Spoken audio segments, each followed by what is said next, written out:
Olá, pessoal do sexto ano, tudo bem com vocês? Na videoaula de hoje, nós vamos aprender a fazer a adição e subtração de frações. Vamos lá? Muito bem, pessoal, então adição e subtração de frações, vamos entender como isso daí funciona? Olha só, vamos começar investigando aqui, pessoal, a seguinte situação. Eu tenho aí um retângulo que está dividido em 6 partes iguais, tá beleza? Agora, o que eu vou fazer? Eu pinto 3 partes dessas de laranja. E eu te pergunto, qual é a fração da figura que está pintada de laranja?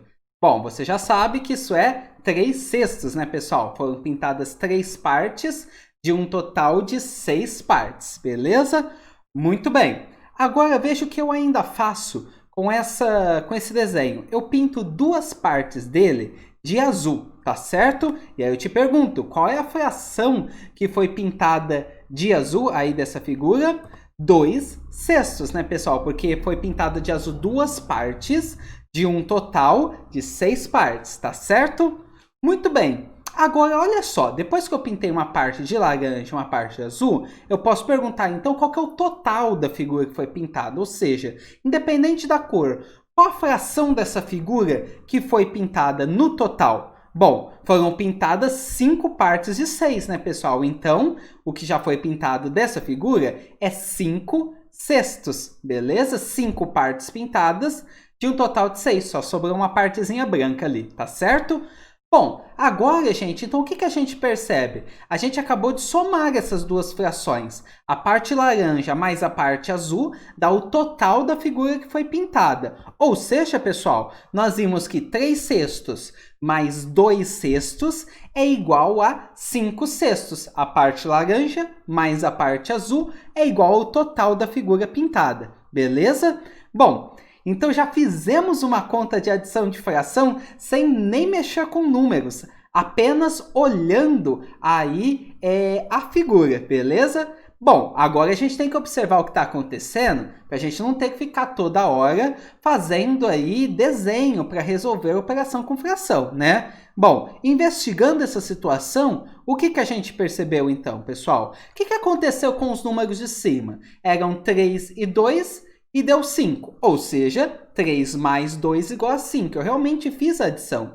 E o número de baixo, o 6, era 6 na primeira, era 6 na segunda e continuou 6 no resultado. Então, olha só, pessoal, na hora de somar ou de subtrair frações, o que você faz, pessoal? Você soma ou subtrai os numeradores e copia o denominador. Ou seja, tanto na adição como na subtração, a gente vai fazer a conta de mais ou de menos só com os números de cima. O número de baixo, a gente tem que copiar o mesmo. Bom, mas é claro que aí, pessoal, a gente se pergunta, e se esses números de baixo não forem iguais? Porque a era dos dois eram 6, então estava fácil. E se eles não forem iguais, o que eu faço? Então, é justamente isso que nós vamos ver agora. Se os denominadores serão diferentes. Olha esse exemplo aí, pessoal. Ó, eu tenho 3/4 mais 5/6. Veja que os denominadores são 4 e 6. Como eu vou copiar o denominador se um é 4 e o outro é 6? Eu não vou conseguir fazer assim. Então, o que eu vou ter que fazer para resolver esse problema? Bom, eu vou transformar essas duas frações em frações equivalentes a elas, mas que o denominador seja igual nas duas. Então, vou usar de novo a nossa ideia, o nosso conhecimento sobre frações equivalentes. E se você não viu essa aula sobre frações equivalentes, clica aqui no izinho e vai lá ver, porque ela é essencial para entender essa parte, beleza?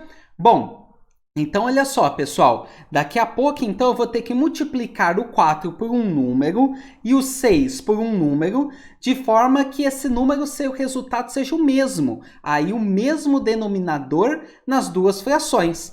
Bom, então esse número que eu vou colocar ali no denominador, pessoal, precisa ser o resultado de uma multiplicação do 4 e precisa ser o resultado de uma multiplicação do 6. Portanto, precisa ser um múltiplo de 4 e um múltiplo de 6. Qual o número que é múltiplo do 4 e do 6? Bom, vamos colocar aí alguns múltiplos de 4. Estou colocando também alguns múltiplos de 6. Procura aí, que número aparece nos dois? Bom, tem o 12 e aí também está aparecendo o 24. E se eu continuasse fazendo, iriam aparecer outros, né? Agora, qual dos dois que eu vou usar, né? Eu vou usar, gente, o menor, porque quanto menor o número, mais fácil de fazer as contas, né? Portanto, vou deixar o 24 do lado e vou usar o 12 ali como denominador. Então, quando eu tenho denominadores diferentes, a primeira coisa é escolher o denominador que eu vou transformar essas duas frações. Como que eu faço isso? Procurando no múltiplo dos dois denominadores que eu já tenho. No caso, um número que é múltiplo do 4 e do 6. Esse número é o 12, o menor deles. Beleza? Muito bem. Agora, gente, o denominador já está igual. Só falta transformar essa fração com o numerador adequado, tá certo? Não é só copiar o 3 e o 5, hein? Não vá cometer esse erro. Olha só, tem que usar a fração equivalente. O 4 foi trocado pelo 12, como você vê aí nessa setinha azul. Portanto, eu me pergunto, 4 vezes quanto que dá 12? É 4 vezes 3, né, pessoal? E se foi feito vezes 3 embaixo, nessa fração azul, eu tenho que fazer vezes 3 em cima também, né? O que eu multiplico embaixo, multiplico em cima. E aí, 3 vezes 3 é 9. Transformei a primeira fração. Vamos para a fração verde agora, segunda fração. O 6 virou 12. E aí eu me pergunto, 6 vezes quanto que dá 12?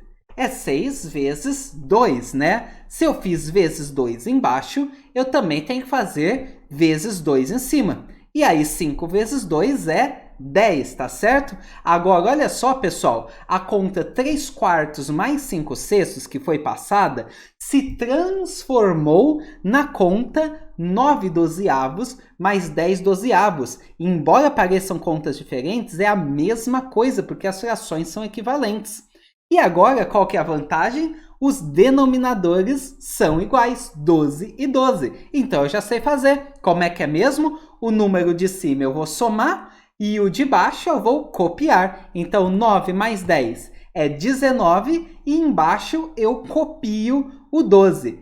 Tá aí então, pessoal. Se os denominadores são diferentes, eu vou transformar as frações em frações equivalentes para os denominadores ficarem iguais. E aí sim eu faço a conta. Isso vale para a adição e vale para a subtração também. Então vou fazer um exemplo da subtração. Vamos lá? Olha lá então, pessoal. 3 quartos menos 1 oitavo, tá certo? De novo, dois denominadores diferentes. Vamos ter que transformar. Então, para outras duas frações, tem que procurar um número que seja um resultado da multiplicação do 4 e do 8, ou seja, um número que é múltiplo de 4, que também é múltiplo de 8.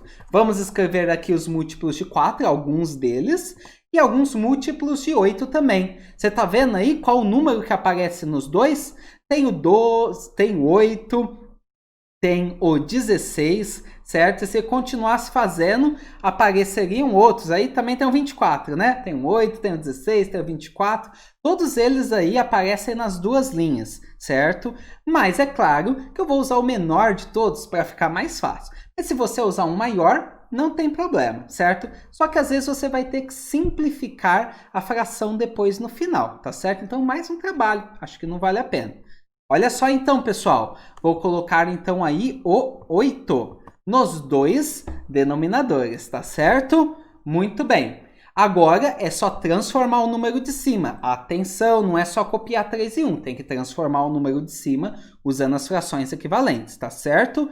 Então eu me pergunto, a fração azul, 4 vezes quanto que dá 8 que eu coloquei no lugar dele? É 4 vezes 2, né? Então, em cima, o que eu tenho que fazer com 3? Vezes 2 também. Multiplicou por 2 embaixo, multiplica por 2 em cima. E aí, 3 vezes 2 é 6. Agora, a outra fração era 8, a fração verde, e foi trocado por 8, quer dizer, não trocou nada, continuou o mesmo, né? Então, foi multiplicado por 1, né? Porque multiplicar por 1 não muda nada. Se multiplicou por 1 embaixo, tem que multiplicar por 1 em cima também. E aí, 1 vezes 1 dá 1, tá certo, pessoal? Olha só, então, a conta 3/4 menos 1/8 se transformou na conta 6/8 menos 1/8. E dá na mesma, com a vantagem que agora os dois denominadores são 8, são iguais. Portanto, é só eu fazer a conta com o numerador, nesse caso a conta de menos, né? Então, 6 menos 1 que dá 5, e embaixo copiar o 8. Beleza, pessoal? Muito bem, pessoal! Agora é hora de se exercitar, fazer os exercícios propostos para organizar todas essas informações da aula. Sempre com muita atenção, capricho, para você não se perder, tá certo? Se tiver alguma dúvida, você manda para mim. Quanto mais específica for a sua pergunta, maior a chance de eu conseguir responder ela, tá certo? Aquele abraço e até a próxima!